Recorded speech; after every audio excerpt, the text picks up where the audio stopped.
मुलांनो, आपण वनस्पतींची सफर असा मागचा एक व्हिडिओ पाहिला होता।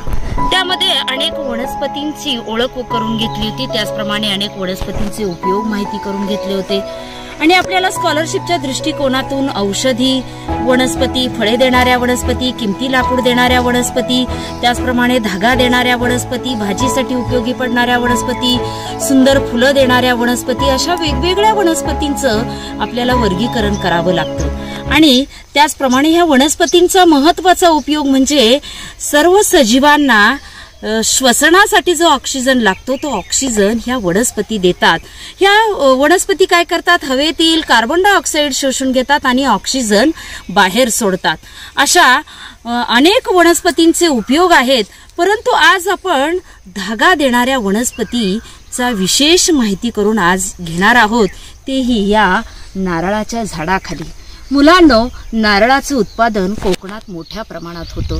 ह्या नारळाला फांद्या नसतात, तर तीही पानं असतात आणि नारळाच्या प्रत्येक भागाचा उपयोग होतो आणि म्हणून नारळाला कल्पवृक्ष म्हणतात। बघा, हे नारळाचं खोड आहे, या खोडाचा उपयोग वासे आणि पन्हाळीसाठी होतो, त्या पानांचा उपयोग छप्पर झाकण्यासाठी होतो, त्या पानांपासून खराटेही तयार करता येतात। त्याचप्रमाणे नारळ हे जे फळ आहे, त्या फळातलं जे खोबरं आहे, त्या खोबऱ्याचं तेल काढतात, खोबरं खाण्यासाठी उपयोगी पडतं। त्याचप्रमाणे मसाल्यामध्येही खोबऱ्याचा वापर होतो, करवंटीचा उपयोग शोभेच्या वस्तू तयार करण्यासाठी होतो, शेंडीचा उपयोग सुद्धा काथ्या, दोर, पायपुसणी अशा वेगवेगळ्या वस्तू तयार करण्यासाठी होतो। अशा पद्धतीने आपण या कल्पवृक्षाखाली आज आपण वेगवेगळ्या धागा देणाऱ्या वनस्पतींची माहिती करून घेणार आहोत। आता इथे बघा, हा कापूस आहे आणि या कापसापासून आपल्याला माहिती आहे कापड मिळतं, म्हणजे कापसाचा हा धागा आहे। कापसापासून असा दोरा तयार होतो, ह्या दोऱ्याचा उपयोग आपणाला कपडे शिवण्यासाठी होतो, गोधडी शिवण्यासाठी होतो। ह्या कापसापासून हे असं कापड बनतं आणि मुलांनो, ह्या जुन्या कापडापासून बनवलेलं हे अंथरण्यासाठी तयार केलेलं आहे, पायपुसणी सारखं आहे। आता हे कापसाचं उत्पादन कुठे होतं जास्त, तर महाराष्ट्रामध्ये, मराठवाड्यामध्ये औरंगाबाद असेल, परभणी, हिंगोली अशा वेगवेगळ्या जिल्ह्यांमध्ये हे कापसाचं उत्पादन होतं आणि कापसापासून कापड विणण्याचं काम, हे कापड उद्योग जे आहे ते मुंबई, भिवंडी, ठाणे अशा वेगवेगळ्या ठिकाणी हे कापड उद्योग मोठ्या प्रमाणात चालतात। मुलांनी हे मी तुम्हाला विशेष करून दाखवण्यासाठी आणले। आपल्या दारावर आपले जुने कपडे घेऊन जातात आणि त्या जुने कपडे घेऊन आपण त्या मोबदल्यात भांडी घेतो, त्या व्यक्तीला बोहारीण असं म्हणतात। अशा प्रकारे हे कापसाचे वेगवेगळे धागे आहेत आणि ह्या धाग्यांपासून आपल्याला वस्त्र मिळतं। आणि त्याचप्रमाणे आता ही झाली कापूसी धागा देणारी वनस्पती। त्याचप्रमाणे ताग, याला इंग्लिश मधून ज्यूट असं म्हणतात। ह्या तागापासून हे कांदे बटाटे भरण्यासाठी आपण जी पोती वापरतो ना, हे पोतं त्याच्यापासून तयार होतं। आता हे पोतं शिवण्यासाठी जी सुतळी असते बघा, ही सुतळी सुद्धा कशापासून बनलेली आहे, तागापासून बनवलेली आहे। त्याला इंग्रजीमध्ये आपण ज्यूट असं म्हणतो। मग ह्या तागाचं उत्पादन कुठं होतं, तर गंगेचा जो त्रिभुज प्रदेश आहे, त्या त्रिभुज प्रदेशामध्ये ह्या तागाचं उत्पादन मोठ्या प्रमाणावर होतं आणि मग हे तागापासून वेगवेगळ्या वस्तू बनवण्याचे उद्योग पश्चिम बंगालमध्ये मोठ्या प्रमाणात आहेत, त्याचप्रमाणे केरळमध्येही आहे आणि म्हणून ताग ही सुद्धा धागा देणारी वनस्पती आहे। त्याचप्रमाणे आता आपण बघितलं की नारळाला ही जी शेंडी असते, हा नारळ सोडल्यानंतर ही जी शेंडी मिळते, ह्या शेंडीचा उपयोग काथ्या तयार करणे, पायपुसणी तयार करणे याच्यासाठी हा काथ्या आहे। हा काथ्याचा उपयोग दोर म्हणून आपण करतो, बांधण्यासाठी करतो। अशा प्रकारे नारळ ही सुद्धा धागा देणारी वनस्पती आहे। त्याचप्रमाणे मुलांनो, आंबाडीची भाजी तुम्ही खाल्ली आहे ना, आंबाडीची भाजी, त्या आंबाडीची भाजीचा जो खालचा जो देठ असतो त्याच्यामध्ये धागे असतात आणि त्याच्यापासून सुद्धा आपणाला दोर मिळतो। धागा देणाऱ्या वनस्पती त्यापासून तयार होतात, म्हणजे आंबाडी सुद्धा धागा देणारी वनस्पती आहे। त्याचप्रमाणे बघा, ही एक घायपात। आता हे घायपात आणि ही काटेरी वनस्पती आहे, बरेच काटे आहेत त्याला आणि ह्या घायपातापासून सुद्धा मुलांना दोर बनतो। बघा, हा दोर ह्या घायपातापासून बनलेला आहे, किती सुरेख आहे। आणि आपल्याला प्रश्न पडतो की हे घायपातापासून कसा काय दोर बनेल, आपण ते नक्की पाहणार आहोत। घायपातापासून दोर कसा बनतो, म्हणजे घायपात ही सुद्धा धागा देणारी वनस्पती आहे। त्याचप्रमाणे मुलांना केळी, केळीचा जो उपयोग आहे त्याचा सुद्धा धागा म्हणून उपयोग होतो. कागद तयार करण्यासाठी केळीचा उपयोग केला जातो, त्या पानांचा उपयोग होतो आणि म्हणून केळी सुद्धा धागा देणारी वनस्पती आहे. म्हणजे कापूस, ताग, नारळ, आंबाडी, त्याचप्रमाणे घायपात, केळी ह्या सगळ्या धागा देणाऱ्या वनस्पती आहेत. आणि मुलांनो, ह्या सगळ्या नैसर्गिकरित्या आपल्याला प्राप्त होतात. वनस्पतींपासून ह्या मिळतात, धागा देणाऱ्या वनस्पती मिळतात. आता इथे जे टाकलेलं आहे हे लोकर, तुम्हाला माहितीये थंडी वाजली की तुम्ही स्वेटर घालता, कानटोपी घालता, हातमोजे घालता, मफलर, अशी ही लोकर मेंढीच्या केसांपासून मिळते. लोकर हा सुद्धा एक धागाच आहे. म्हणजे मेंढीच्या केसांपासून लोकर मिळते. त्याचप्रमाणे जे मेंढ्या पाळणारे धनगर लोक असतात त्यांच्या खांद्यावर तुम्ही ही घोंगडी पाहता नेहमी, ही घोंगडी सुद्धा मेंढीच्या केसांपासून बनलेली असते, अतिशय उबदार असते आणि ही घोंगडी सुद्धा लोकरीपासून मिळते. मग हे लोकर बनवण्याचे उद्योग कुठे आहेत मुलांनो? तर ते लोकर बनवण्याचे उद्योग काश्मीर, हिमाचल प्रदेश, त्याचप्रमाणे अमृतसर अशा या ठिकाणी लोकर बनवण्याचे उद्योग मोठ्या प्रमाणामध्ये चालतात. त्याचप्रमाणे आता हा प्राण्यांपासून मिळणारा हा धागा आहे. आता नायलॉन आहे, रेयॉन आहे, टेरिलॉन आहे, यांसारखे कृत्रिम धागे सुद्धा आता बाजारामध्ये आलेले आहेत.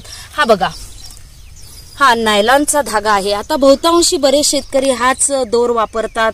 आपणही कपडे वाळत घालण्यासाठी वगैरे ह्या दोऱ्या वापरतो. ह्या नायलॉनच्या आहे. हा कृत्रिम धागा आहे, नैसर्गिक नाही, तो मानव निर्मित आहे. मग आता तुम्ही रेशीम पाहिले का? ते रेशमाच्या किड्यापासून तो रेशीम मिळतो आणि हे रेशीम बनवण्याचे उद्योग सुद्धा दक्षिण भारतात, कर्नाटक, तामिळनाडू, आंध्र प्रदेश अशा ठिकाणी हे रेशीम बनवण्याचे उद्योग आहे.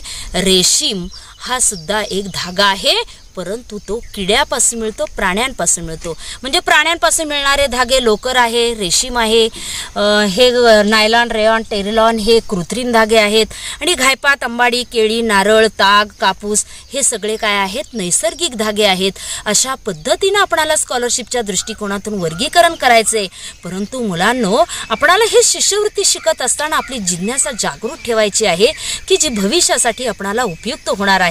आणि म्हणून घायपातापासून दोर कसा बनतो त्याची प्रक्रिया आता आपण लगेचच पाहणार आहोत. मुलांनो, हे नांगरलेलं शेत आहे आणि या शेताच्या बांधावर सगळीकडे घायपात लावलेला आहे. हे घायपात कशासाठी लावलं असेल तर एक जमिनीची धूप होत नाही, ज्यामुळे माती अडून राहते. आणि घायपात ही वनस्पती मुलांनो ही धागा देणारी वनस्पती आहे. जसं की कापूस, अंबाडी, ताग हे धागा देतात, तसं हे घायपात सुद्धा आपणाला धागा देतं. आणि मग हा धागा कसा देतो, त्यापासून दोरखंड कसं बनवतात याची प्रक्रिया आज आपण शिकणार आहोत. हे घायपाताचं पान आहे, ही काटेरी वनस्पती आहे, त्याला हा काटा आहे. आणि काटा हे जे 1-1, 1.5 सेंटीमीटरवर जे काटे आहेत ते काटे ह्या मोठ्या काट्याच्या दिशेने वळलेले आहेत. या पानाची रुंदी सुद्धा बघा किती आहे, 7 ते 8 सेंटीमीटर रुंदी आहे. अशा पद्धतीने या पानांची आपण आता काय करणार आहोत, पानं कापणार आहोत. आजोबा आपल्याला हे पान कत्तीच्या साह्याने कट करून देत आहेत. कत्तीचा उपयोग अडचणीतली किंवा काटेरी वनस्पती जर छाटायच्या असतील तर आपल्याला ह्या कत्तीचा उपयोग होतो. बघा, याची उंची सुद्धा किती आहे, 100 ते 150 सेंटीमीटर या पानांची उंची आहे. अशा प्रकारे ही घायपाताची पानं कापायची. आता ही आपण सोलून घेणार आहोत. ती सोलायची कशी तीही पहा.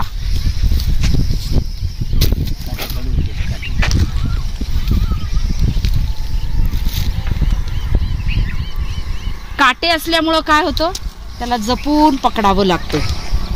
पूर्वी लोक खूप घायपात पानं कट करायचे आणि पावसाळा सुरू झाला की ओढ्याच्या पाण्यामध्ये ते भिजत घालायचे. आता आज आपण फक्त काय करणार आहोत, त्या घायपाताच्या पानापासून धागा कसा मिळतो याची प्रक्रिया आपण शिकणार आहोत. हे काटे पहिले साळून घेतलेत, काटे काढलेत, म्हणजे आपल्याला पान सोलताना ते टोचणार नाहीत. आता हे पान सोलून घ्या.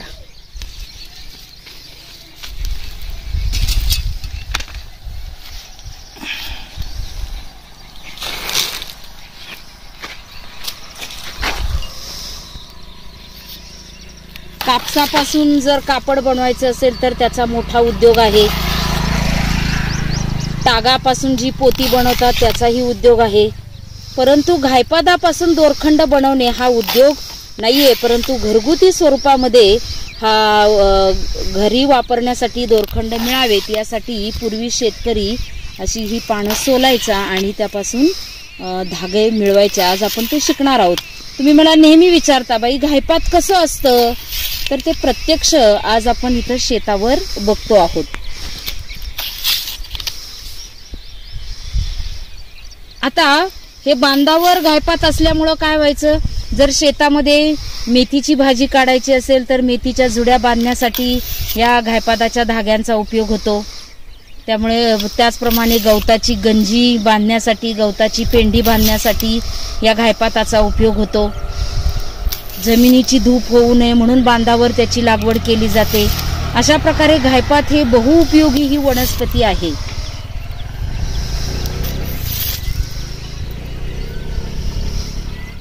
मुलांनो, हे बघा आता 8 ते 10 दिवस हे घायपात भिजलेलं आहे. खरं तर वातावरणामुळे याला 15-1 दिवस लागले आणि मग आता त्याचा हिरवळ जो आहे तो पाण्यात कुजून गेला तो भाग. आणि आता हे चांगलं काय करायचं, जरा मोगरीच्या साह्याने ठोकायचं.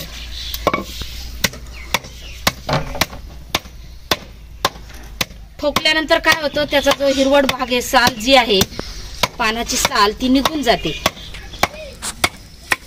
असं चांगलं धोपटून काढायचं आणि सगळा हिरवटपणा त्याचा निघून गेला की खाली स्वच्छ हे बघा कसं दिसतंय. अजून एकदा स्वच्छ धुवून घ्यायचं आणि मग आता हे वाळवायचं आणि वाळवल्यानंतर त्याची दोरी बनवायची. हे बघा हे असं पिळवायचं आणि आता वाळत घालायचं. हे बघा असे धागे निघालेत आणि त्याच्यापासून दोर विणायचा. घायपात ही धागा देणारी वनस्पती आहे. त्याच्यापासून धागे कसे मिळतात हे आज आपण प्रत्यक्ष पाहिलेलं आहे. नक्कीच तुमच्या ते लक्षात राहील. हे घायपादापासून वाक तयार केले, याला वाक म्हणतात. आणि या वाखापासून लहान दोर तयार केला जातो आणि लहान दोरापासून आपल्याला मोठ्यात मोठा दोर तयार करता येतो. असं हे घायपादापासून तयार केलेलं वाक आहे. आता आपण याची छोटीशी दोरी तयार करणार आहोत.